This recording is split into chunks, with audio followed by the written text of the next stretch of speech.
the Gilded Age City. I want to talk about monster urbanization, sort of what's spooky time. It is spooky time. And what I call the reification of ethnicity. I want to talk about why New York is an important center for talk about transport in that regard. And then talk about culture. I want to talk about upper class and working class culture and the way in which they change over time. That one of the things that we see really seriously in this period, from the 1870s through the 19-teens, there's a pretty dramatic change in what constitutes American culture, how people view American culture. And it's by the end of this period that the U.S. is exporting. It's exporting a lot of other things, but the longest-lived export is culture, in a way. And so if we include things like film and music and other things like that, the U.S. becomes a massive cultural exporter. And I want to talk about partly why that takes place in New York and also Hollywood, and what it has to do with immigration, because I think immigration is a big part of this. Okay, so to start with, to talk about immigration, I've got a couple of figures I want to show you. This is the number of immigrants and their share of the U.S. population. And so what's going on in the period that we're talking about here? For the period up to 1920? What is this chart telling us?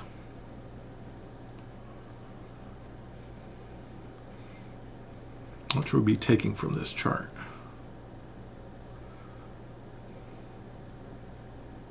Lots of immigration to the U.S. And what's the more important or significant? Huge population surge overall. Excellent. So what we're seeing here is that the number of people is from, say, 1960 to 2020 is just exponentially growing. That's the baby boom and afterwards. 1970, a lot of people start emigrating, and so we see an emigration surge again from around, starting in 1970 up through the present. And we still haven't quite, if you'll notice, today reached the percentage of foreign-born population that we saw in 1870, 1890, and 1910.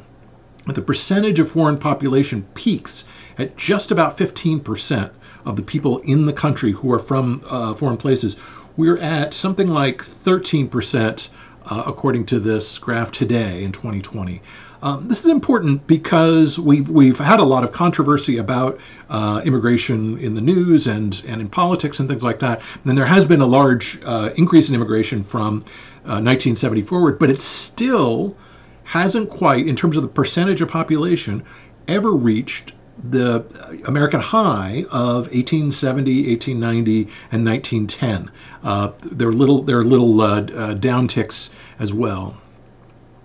What makes the blue line go down? It's a great question. So the blue line going down, the simplest explanation is U-boats.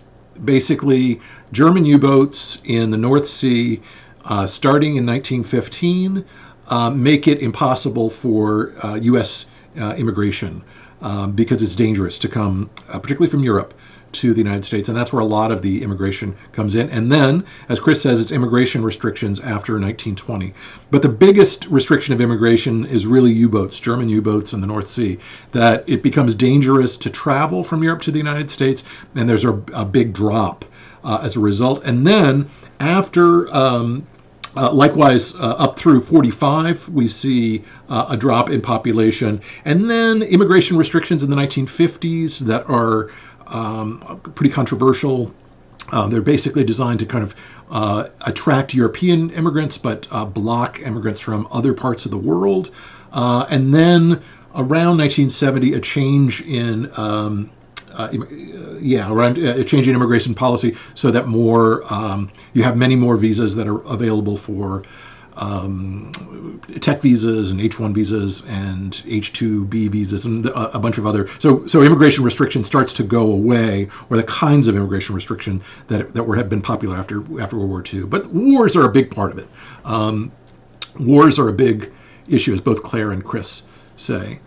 Okay, so if you want to talk about how foreign the United States looks at any time, we still have never gotten to the point that we saw in the Gilded Age up to the Gilded Age and Progressive era. The highest percentage of foreign people in the United States takes place in this period. And so when we talk about immigration restriction and anxiety about immigrants and things like that, that's an important thing as well. This is another one, and this is foreign-born labor force. The sources are somewhat different. The previous one was the census. This is coming from, even though it says foreign-born in civilian population and share at the top, the source is actually foreign-born labor force. And what we see here also is that in the U.S. from 1900 to about 1920, we see the percentage of population that is working in the United States that's foreign is over 20%. So it's about 22 to 24% in the period from 1900 to 1910, and it doesn't go back earlier because the data wasn't available earlier, but we can guess that it's right around there as well, going all the way back to the 1870s. There's a dip, and then it comes back up again. This is a familiar thing, but what you'll notice here is that there's a larger percentage here. Larger percent of the workforce is foreign in 1900 and 1910 than today. And so when we talk about immigration and we talk about anxiety about immigration, we talk about the middle class that views these immigrants with some fear, that has to do with a very large percentage of people who are coming in to the United States. And as I've suggested, a lot of that is economic. A lot of it has to do with the fact that the U.S. is exporting cheap grain around the world. As a result, as food prices drop around the world, the biggest drop in food prices is from 1868 to 1874. I argue that it's really grain that's the explanation for the Panic of 1873.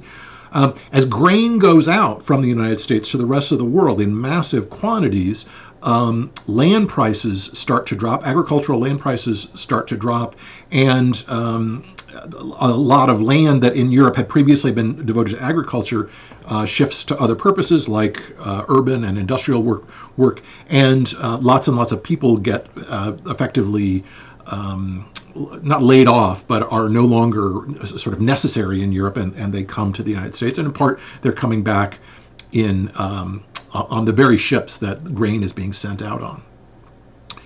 All right.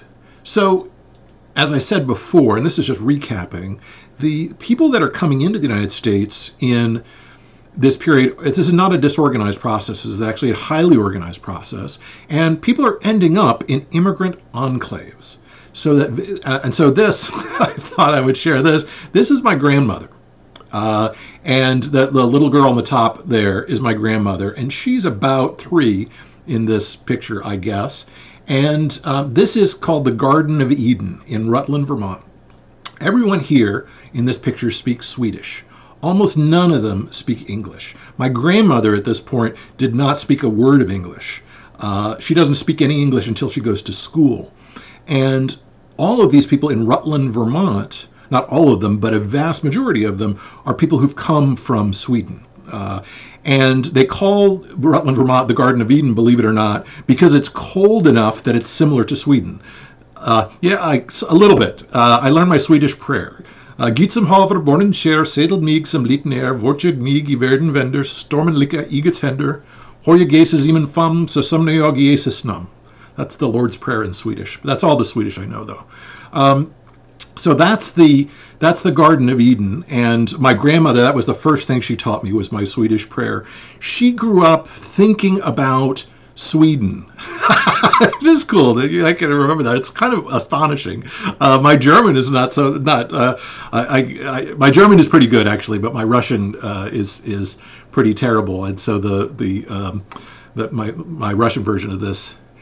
So these immigrants would create communities together, but even they would actually kind of intensify, weirdly, that immigrant enclave sensibility. So no one in this picture speaks English. Probably. Well, that's not true. My Nana, my great-grandmother did speak English because she worked in a department store. But Earhart and Bill didn't, and most of these other folks did not. My grandmother did not. And so this immigrant enclave is important because it helps explain why people are worried about these immigrants, because they're living in the United States. My grandmother was born in the United States, but she doesn't speak a word of English. Many of the other people who are around there are in these enclaves. They work for the Vermont Marble Works, and most of them, almost all of them, or they work in their local department stores, and they're kind of distinctive. And this is why when I talk about cultural reification, this is important. So reification means making real, sort of. So taking something that's a sort of concept and making it real. And this is what's happened. So it's just as cold and wooded in Sweden as it is in Rutland, Vermont. Everyone speaks Swedish. They all go to the Swedish Lutheran Church.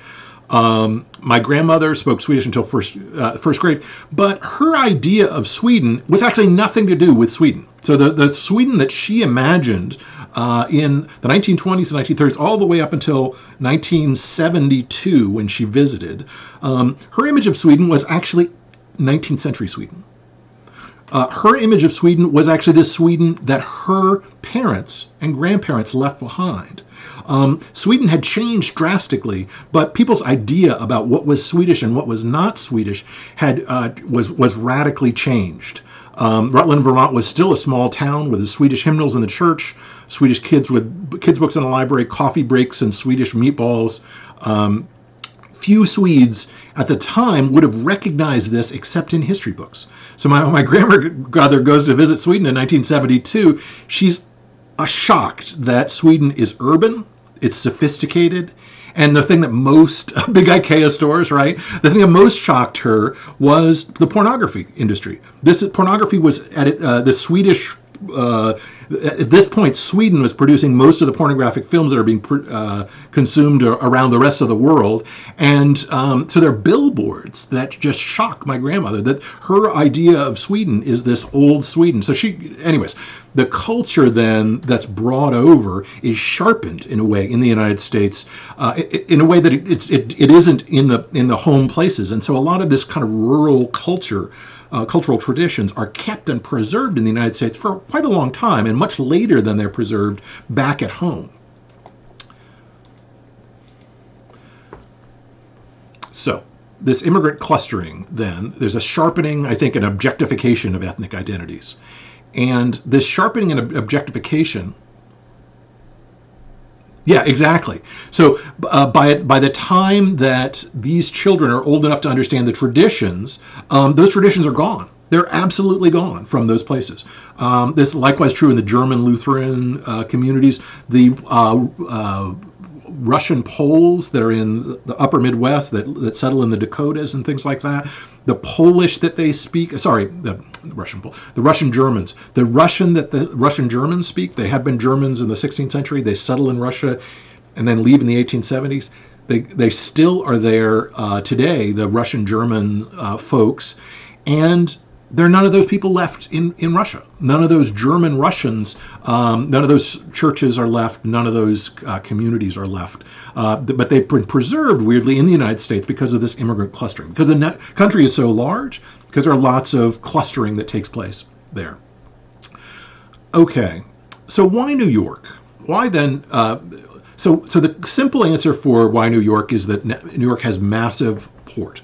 And it's where most of the grain leaves, and it's where, as a result, most of the ships return. Many people believe they go to New York, they expect to make some money, and then enough money that they can travel further west, but many of them don't get that far. And they remain in New York for long stretches of time. And so you do see very distinctive communities. New York is a center of the fashion industry because it's a center of basically fashions change every month, every season. And as a result, the only place that has enough information about how fashion is changing are the places that are producing the magazines that have these new fashion traditions. They don't have Twitter, they don't have Instagram or TikTok to know what's going on, and so as a result, New York becomes the place where new fashion emerges, and lots of manufactured wool and cotton and things like that end up in New York, but the sewing actually takes place in New York City. It becomes a manufacturing hub in a way now, in a way that it isn't now. We don't think of New York City as being a place where there's much manufacturing. But you have cheap labor, it's the center of distribution networks, and it has lots of capital because of the New York Stock Exchange and the banks that are accessible here. There's so many national banks that are here that make it possible to have this kind of thing. We talked about dumbbell housing and the shift from dumbbell housing. This is Jacob Riis's image, and Jacob Riis, yeah, they were mostly renting their homes. In other words, not accruing equity or ownership that would transfer to a new place, and were kind of held in place by relatively high rents in those places. So they're paying relatively high rents, and so they're not building up enough that they can actually leave from these places. Now that's not true by the 1930s and 1940s, but there are lots and lots of poor people in New York who are kind of stuck there because they're not building up capital that allows them to move. This is a black and tan dive, and it's Jacob Riis I spoke of before. He's born in Denmark in 1849, comes to the U.S. in 1870. He's a police reporter for the New York Tribune, and he learns about the least appealing parts of the city, including the Bowery, 5 Points, and the Tenderloin District. Those are the three areas that are the kind of scruffiest parts of New York at the time. And this is a black and tan dive in what's called Africa, which is, and a dive is literally a place where alcohol is sold, but it's in a basement. And what you see is a coming together of a whole bunch of different sorts of folks. And these children, I think, are they making matches? The children engage in some sort of labor. I think they're making flowers. Yes, they're making artificial flowers in this image. What we see, too, is elevated railways. They're first erected by Tammany Hall in the 1860s, and which was basically a way of allowing steam engines. The cost of moving does decrease, and that also allows people to move. Yeah, that's a great point. Transportation becomes cheaper out, and communication just becomes easier by the 20s and 1930s. But that's a good point. It's cars probably that are the biggest thing that allow people to leave the cities and move to other regions. So the elevated railway it basically solves a problem that New York has, which is that New York and Chicago and places like this already have the streets laid out. They're already designed for horse-drawn traffic, and as a result, you can't just put trains, commuter trains, right through the middle of the city, and so they have to be elevated. You still see elevated trains in Chicago, in New York. Eventually, by the 1890s and 1900s, most of the trains move underground, and so we see the underground railway. But this is initially in the Gilded Age. Much of New York's mass transportation is above ground, about 2 blocks into the 2 stories up into the air. So William Dean Howells talks about this tight urban formation around the New York City that allows a kind of voyeurism. You get to see people inside their houses from these elevated trains. This is his description from the novel Sister Carrie. She said that the night transit was even more interesting than the day, and that the fleeting intimacy formed with people in second and third floor interiors, with all the usual street life what went on underneath, had a domestic intensity mixed with a perfect repose that was the last effect of a good society with all its security and exclusiveness. He said it was better than the theater, of which it reminded him to see these people through their windows. A family party of workfolk at a late tea, some of the men in their shirt sleeves, a woman sewing by lamp, a mother laying her child in its cradle. Right? A man with his head fallen, his hands up on a table, and a girl and her lover leaning over the windowsill together. What suggestion, what drama, what infinite interest, right? You would think that curtains would, but you've got no air conditioning, remember, and so the only way in which you're going to get any air circulating in the summer is with windows open. and yeah, so curtains would not help. So there's a great deal of this. Maybe it's the Dutch influence in New York. If you've ever been to the Netherlands, you know that people believe that curtains should be open all the time. And so you walk around in Leiden or Amsterdam or places like that, people always have their curtains open, and closing your curtains is seen as being somehow discourteous or something like that. So so this is from 1900. So there's a tremendous diversity in the city. People from all walks of life, lots and lots of different languages. And those languages are continuously spoken because in 3 or 4 blocks, you'll have a Ukrainian region, you'll have a Russian region, you'll have a Russian Jewish region, you'll have a Polish region, and lots of different kinds of foods coming together, and lots of community. And this is important because this there's a rigid segmentation by ethnicity, but it's always on display. There were 7 little Italies in New York. There was gang warfare in New York in the 1870s and 1880s. There were pubs that were just for groups of working men from one particular community. Drinking establishments and chowder houses. You probably know a little bit about the Italian mafia, but the biggest mafia, probably according to my wife, is in the 1880s and 1890s. It's not the Italian mafia; it's the Jewish mafia. There's a Jewish mafia as well, Murder Incorporated, and a couple of others. So there are lots of organizations, some of which are just family organizations, and others which are connected in one way or another to organized crime. And that is the society of 5 Points. That's the society of basically much of New York. This increasingly public life helps turn New York, but also Chicago, Philadelphia, and New Orleans into cultural centers. The size of these cities is massive compared to Europe. And the number of massive cities goes from 0, which is over 1 million, goes from 0 to 3 from 1870 to 1900. So there are plenty of people that get Americanized. There are plenty of people that leave after a generation or two. I don't think that the Swedish Lutheran Church still exists anymore. But it does take a very long time for these communities to move out, and they are replaced. So you see the Polish community replaced by Vietnamese folks in the 20th century. So it's fairly rigidly segmented, but it's also moving as people move in and out of these regions. And because people are renting, it's also quite likely that movement will be relatively quick. That it's possible that in just a few years, a region that had been primarily Polish could be primarily Italian, for example, relatively quickly. So there is another side of New York, and that's Broadway. And Broadway is the sort of the place, I think, where you see the new elites and the old make New York City a center for high culture, and what is high culture changes considerably.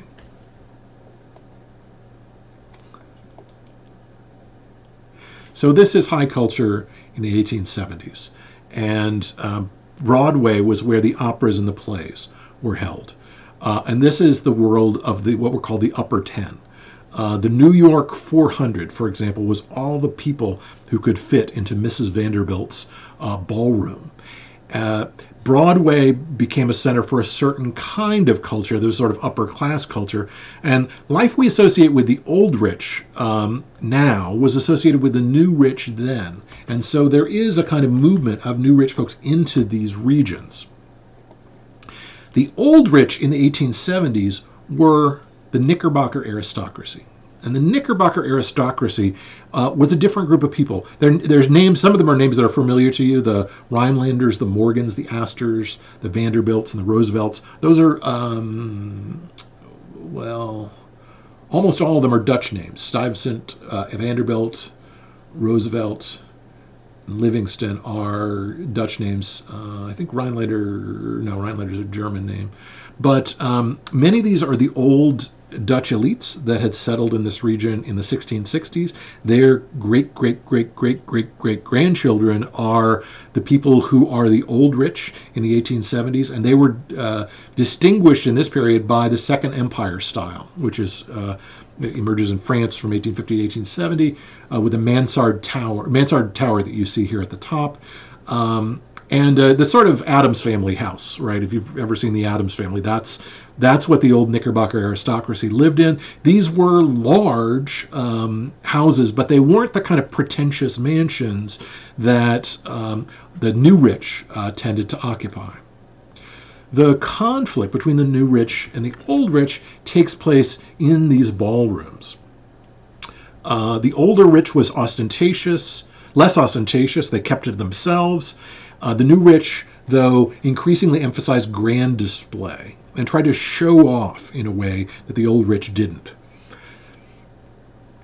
Architecturally, they were more interested in what was called the new classicism that you see in the Metropolitan Museum of Art. Those sort of grand buildings that look like, that have a kind of resemblance to ancient Roman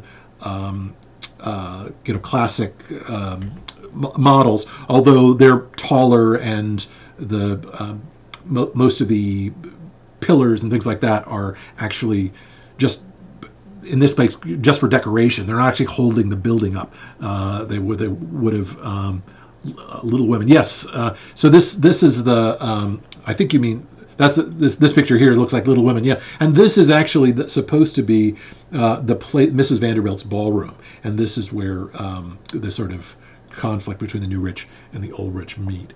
So George Potter.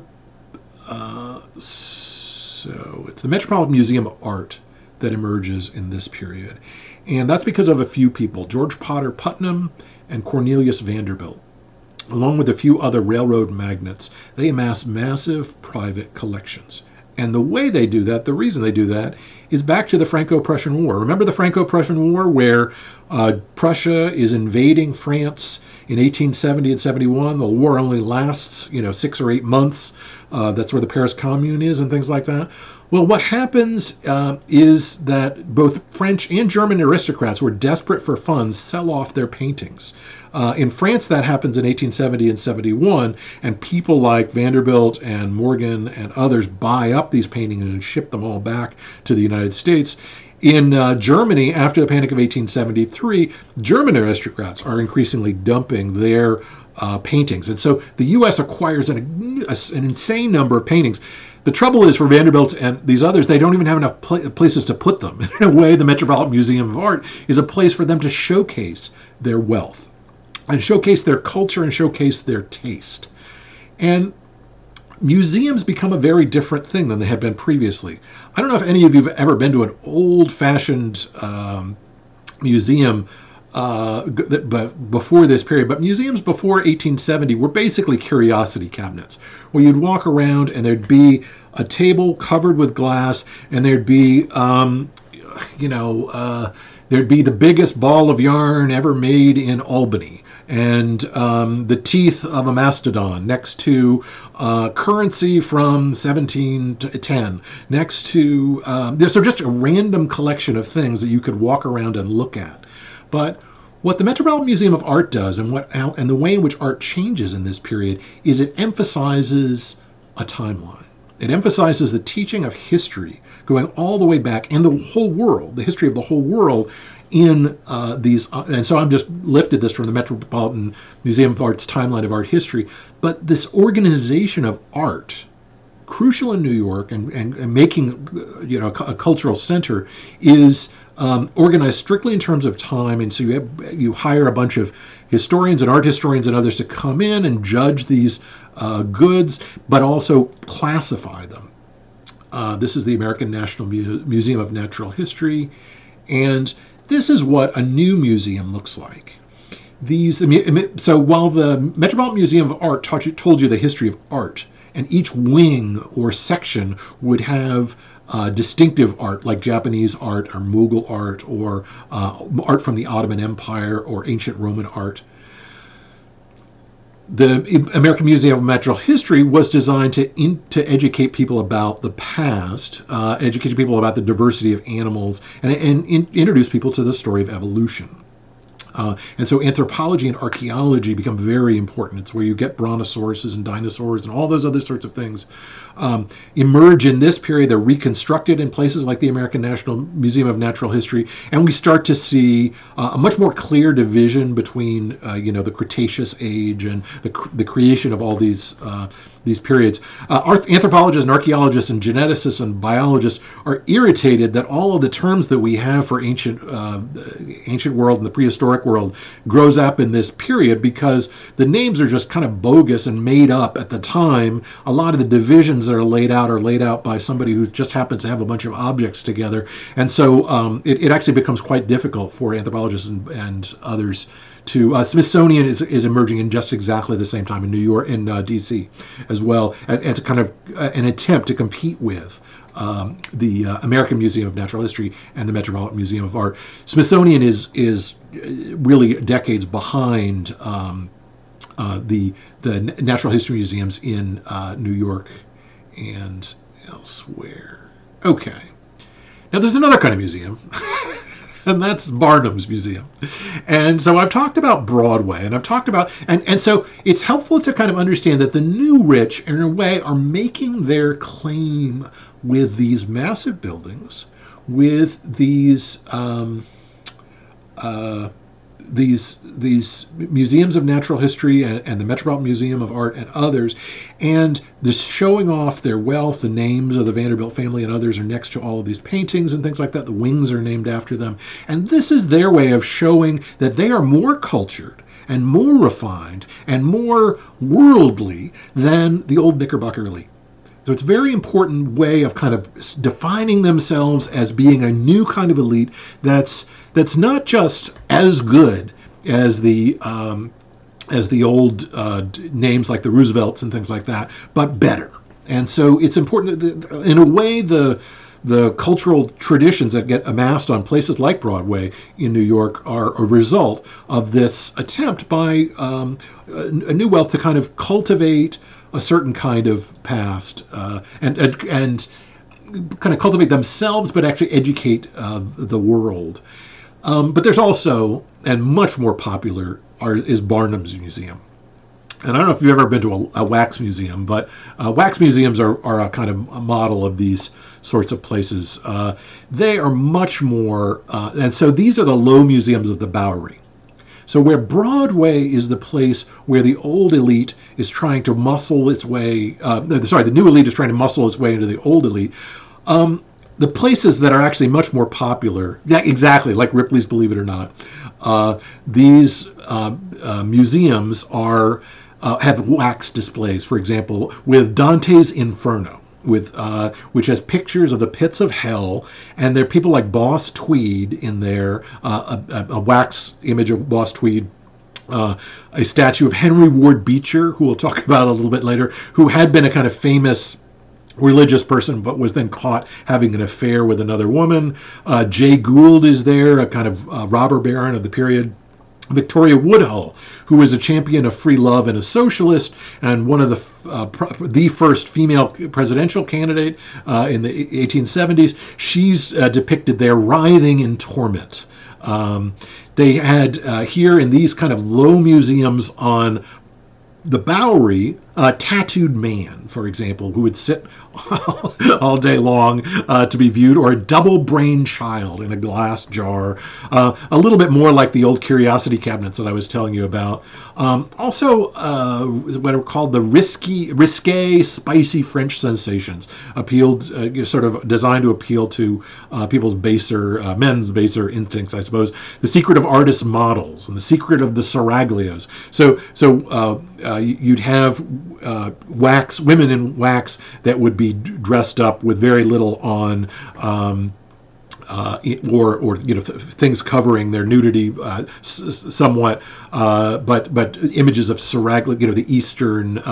No, this isn't burlesque. This is more like the image of what the Ottoman Turkish Empire was supposed to look like in Istanbul, with a Muslim man who had lots and lots of wives in a seraglio, I guess. Bewitching female dancers in real water. They also had, and so if you've ever been to Weeki Wachee, I don't know if you've seen that, but this is, I grew up in Florida and we went to Weeki Wachee a few times, and you have women basically swimming around in pools looking like mermaids, and they're basically dressed in these really hot and uncomfortable outfits, and they're swimming underwater most of the day. You see here two-headed calves and four-legged chickens and dwarves and bearded ladies and wild men of Borneo. This was the kind of thing that were basically just people who were dressed up, but they would be visited in these museums and then also be visited in circuses. A circus was basically a traveling museum of the kind that P.T. Barnum sort of initiated. There were also sorts of jokes. India rubber men who could bend their arms and legs this way. Legless ladies, men fish, men who will not smile, men who cannot stop walking, egg cranks, people who could just eat 120 eggs in a day. Idiot savant calculators who could calculate vast numbers but could otherwise not communicate with people. This is Barnum's world in this period. And you'd go into this museum and there'd be a section that would say for men only, and you paid extra to go into this room. And in the room there were old newspapers and yellowed envelopes. So you were constantly being kind of ripped off in these places. But this is with the old Low Museum. He put up museums and popularized them, making somewhat more wholesome and more popular than the circus entertainment earlier. But throughout the Gilded Age, there was really a distinct line between the upper class museum of the American Museum of Natural History and this low museum. In plays and operas as well, there's a divide between the Broadway and the Bowery. So the Bowery the Broadway had performances that tended to be Shakespearean or modern plays of some sort, but Bowery performances were much more vibrant, and there was a sort of a direct appropriation of working class culture into modern amusement. So this is a very, very difficult to read piece, but this is from The Yellow Kid, the first comic book, or arguably the first comic book character in our period. That goes back to 1910, but it describes actually an older era from the 1890s of what a kind of vaudeville entertainment looked like on the Bowery. So vaudeville entertainment starts on the Bowery and then it moves to other places. The Bowery was where the low amusements took place. And so you see here, there would be bear baiting on the stage, minstrel shows. There would be a peanut gallery up here at the top, which was literally a place where people would have peanuts and throw them at the performers, or pennies at the performers that they didn't like. There'd be an armless wonder who would arrive on stage and people would throw coins at that stage for him to pick up. This is the kind of humorous, kind of low humor of the sort of vaudeville entertainment. This is also where you saw blood and thunder plays. I don't know if you've heard the expression blood and thunder, but blood and thunder plays were plays where you literally, there'd be tanks of water that would be put on stage with canoes on them. And they settle the Duke and King and Huck Finn based. I'm not sure, actually. Al Jolson, this is the period. That's a good question. I'm actually not sure if the Huck Finn character is based on. Probably.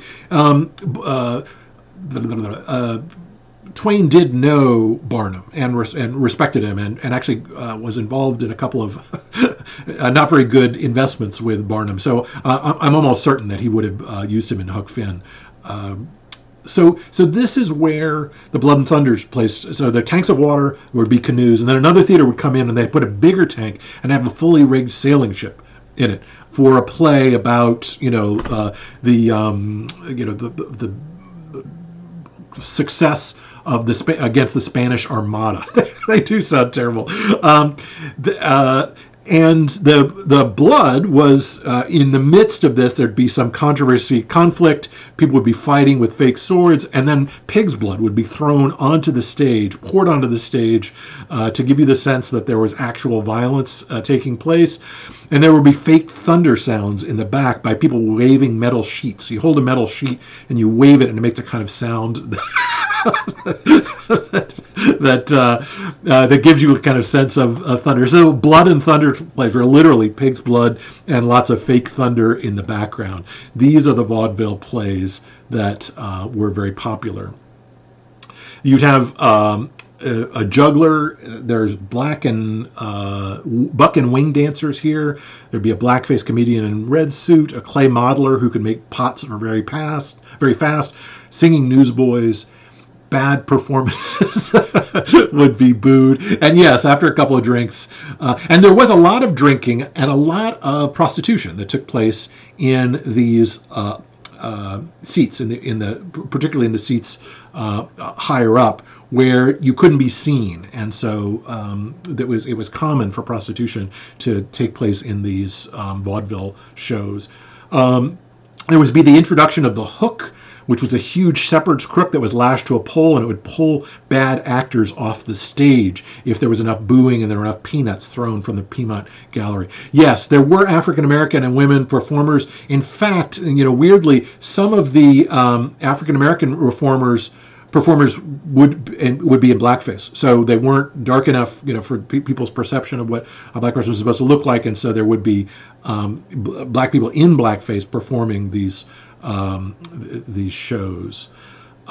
So what happens is the Bowery put on shows like The Life of Custer, The Battle of Bighorn, which was Little Bighorn, which was succeeded then by the death of Sitting Bull at the hands of someone named Daring Bill. So the Little Bighorn was an American loss, and so it would be followed up by someone named Daring Bill, who would execute Sitting Bull at the end of the thing. There'd be guest appearances by Buffalo Bill Cody or Jim Corbett, the boxer who knocked out John L. Sullivan. So in much the same way, so what happens then is this working class culture is increasingly appropriated by a middle class. Just as and so the person who's probably the best example of this, and this was raised before, is Teddy Roosevelt, who starts to redefine manhood in a different way. And so previously people talked about being a real man, and what being a real man in the 1870s and 60s and 50s was to be reserved and to be quiet and to be controlling of one's emotions. A sort of a Robert E. Lee kind of character, a character who never betrayed emotion or showed emotion. Teddy Roosevelt borrows from working class traditions, including borrowing Indian dress like buckskin on the right, and the cowboy dress of the 1870s and 80s, and cowboys were, of course, basically workers, rural workers who were rounding up steer. And so there's a kind of play acting in which middle-class people would increasingly borrow this sort of ideas of, manhood. The most important show for understanding the modern entertainment, I think, is this show, which is called The Black Crook. And it came out in 1866. And it's not the first American musical, but it sets the stage for American musicals that are going to follow. It's a formless mishmash that combines fairy tales and myths. And so, as you can see, there's supposed to be Viking. There's a Viking character on the left. There's a Mer woman who's there with his trident in the right here, and then other Vikings as well. No one knows who watches this thing, or I'm sure even the person who put it together, this 4-hour musical, what it was all about. But what it did was it took vaudeville and tried to dress it up in a way and make it a kind of performance. Take vaudeville and put it on Broadway.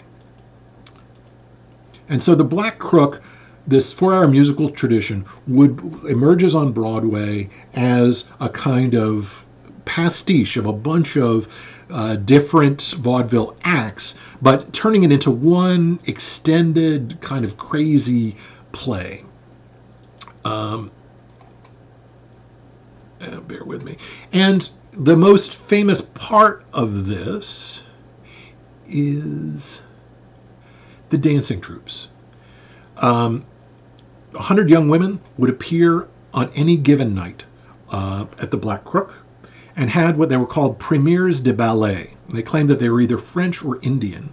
And they received, these women received a massive $150 a week to perform in the Black Crook. This was the central attraction, and it was different from previous plays and other operas and things like that, in that women are scantily clad in tights and ballet skirts.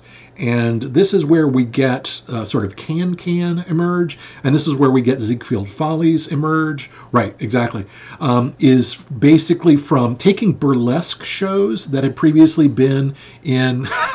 No, you got me. So taking burlesque shows that had previously been on vaudeville, where people kind of showed off, stripping and stuff like that in vaudeville shows, to a sort of formulaic thing, but which is also about women's sexuality, the marketing of women's sexuality. That's a really important part of what happens in the Gilded Age. And so what we get is the Bowery is not far away from Broadway, but what happens is that Broadway starts to increasingly borrow this very complicated and extremely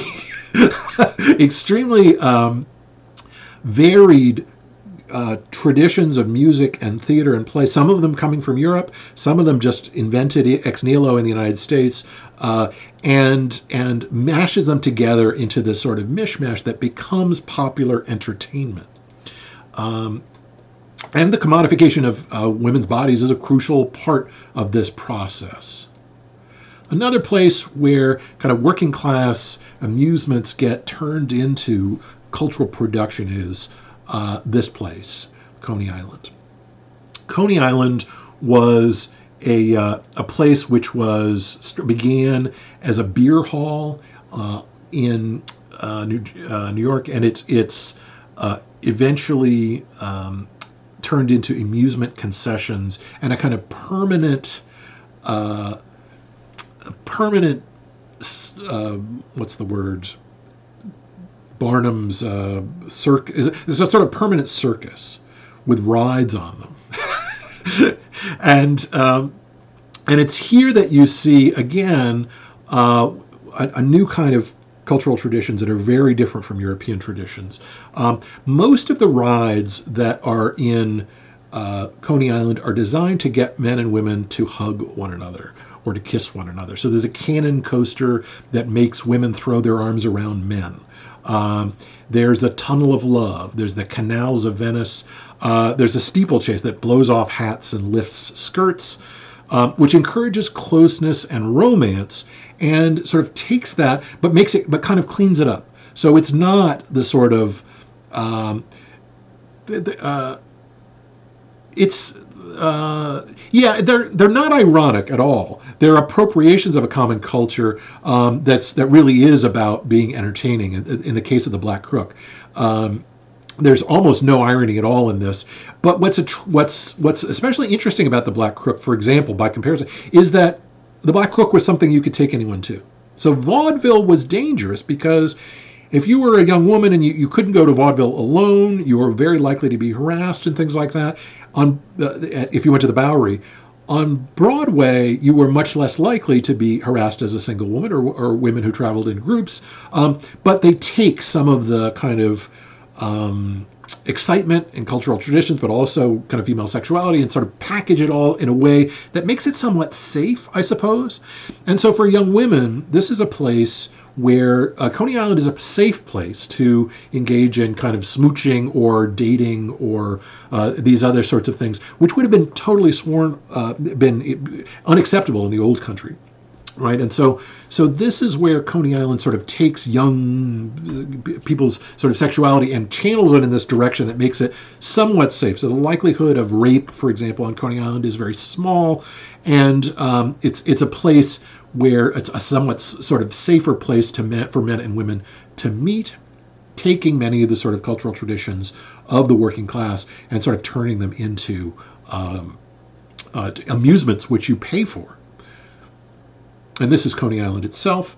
To give you a sense, if you've ever been to Disney World, Disney World is basically Coney Island. It's basically the whole layout. An enclosed area. There are always people around. They're making sure that you see the iron gates around the edges of it, so you can't get in unless you pay.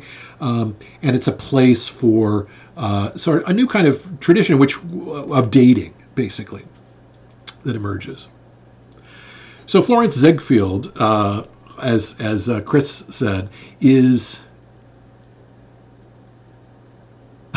Sorry, I'm missing a couple of these. No, excellent. Okay, so I'm just going to laugh at these. Thanks so much, Gay Babe. This is the new kind of cultural expression, and what they do is you get ethnic stereotypes. So remember how I said that ethnic identity gets in some ways magnified or crystallized in the United States. So Italians, for example, there are people from Sicily and there are people from the north of Italy, there are people from the west of Italy, very different, very likely to actually be opposed to one another and to somewhat mutually unintelligible to one another, that increasingly get a kind of sense of Italianness in the United States. That these basically ethnic stereotypes become an important cultural production on Broadway in New York, and ultimately the U.S.'s biggest, one of the U.S.'s biggest exports in the late 19th century.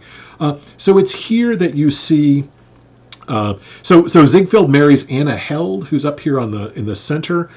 She became the first bombshell on New York stages. The term bombshell was used to describe her. Right, The Sopranos is a place, the kind of crystallization of that Irish ethnic sensibility. By the early 20th century, after what you see is ethnic comedies. So this is this image on the right is an Irishman who is basically no, they don't. Yeah, they lump all the cultures in a country together. So there's not a kind of Sicilian tradition. There's a sort of Italian tradition. There's not. There's Hungarians who are from the rural places and urban places, very very different, very very cultural. But they become hunkies in these plays and things like that. What we see are so the stereotype of the Irish comedian who would steal anything, even a hot stove. You see. Working class traditions and female sexuality are converted into popular amusement. I guess that's what I'm trying to say. And then mainstream amusement. This mainstream amusement, these Broadway shows then are transmitted around the country as Broadway musicals and others take these sort of ethnic traditions, the heavy Irish accent, the heavy Italian accent, the Jewish cultural traditions, and turn them into popular entertainment. And of course, Ziegfeld Follies takes the idea of the Black Crook, the idea of the women dancing on stage with long legs, and turns it into its own thing, its own kind of amusement, which makes New York famous. Now, there was tremendous opposition to this. The biggest problem with theater performances during the American Civil War is that even in musicals, whether they're or plays and musicals, whether they're Shakespeare or Uncle Tom's Cabin or whatever, is a proliferation of prostitution in them. People paid for seats in the kind of private areas and then make assignations with the quote unquote waitresses once the room goes dark. And so sex in these theaters was well, not in the Ziegfeld theaters, but in these vaudeville theaters. Let me go back up here. And prostitution was common as well in vaudeville and Bowery entertainments. And so one reform that was introduced to try to prevent prostitution, introduced in the 1850s, 1862, was that women involved in the performance were not allowed to go into the seating areas. And so this was designed to keep the sort of prostitution away. And the expectation was that the women performers would, there were women performers who were also prostitutes and who would come into the back for assignations and things like that. there was churchmen brought a reform that said if you have a curtain separating performers from customers, then you cannot have waitresses who are distributing food or other things like that to them. If there's a curtain separating them, the waitresses are not allowed because these waitresses are very likely to be prostitutes. That's the presumption. And so this is where we get the nightclub. The nightclub emerges in New York City as a huge loophole because as long as there's no curtain, then leisure entertainment entrepreneurs could create night spots with a raised platform in the rear with a piano and an open dance floor called a nightclub. And in the biggest places, there would be balconies which overlook the floor without curtains.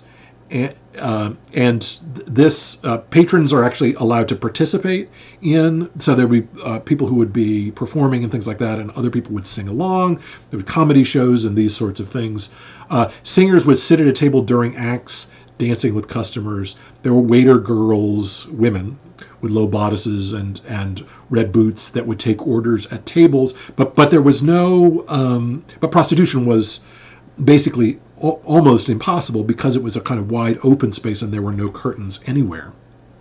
Becomes a modern nightclub and it gets cleaned up and moves back to Broadway. So the nightclub initially emerges on the Bowery, but by the 1880s and 1890s, the nightclub becomes so popular that these sorts of things moved into Broadway.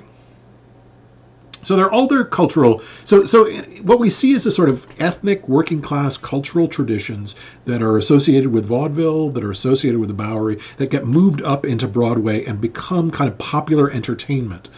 There are other kinds of working class entertainment that don't make it and into regular into the Broadway, and one of them is gambling. Oh, shoot. I'm so sorry. I lost track of time. All right. That was all I had to say. This is where, okay, I apologize. I completely lost track of time. We were supposed to end at 2:40. See you guys on Wednesday. I'll wrap this up and go again. Sorry, I had to take my aunt to the hospital and I was lost track of time. Thanks so much, everybody. Talk to you soon.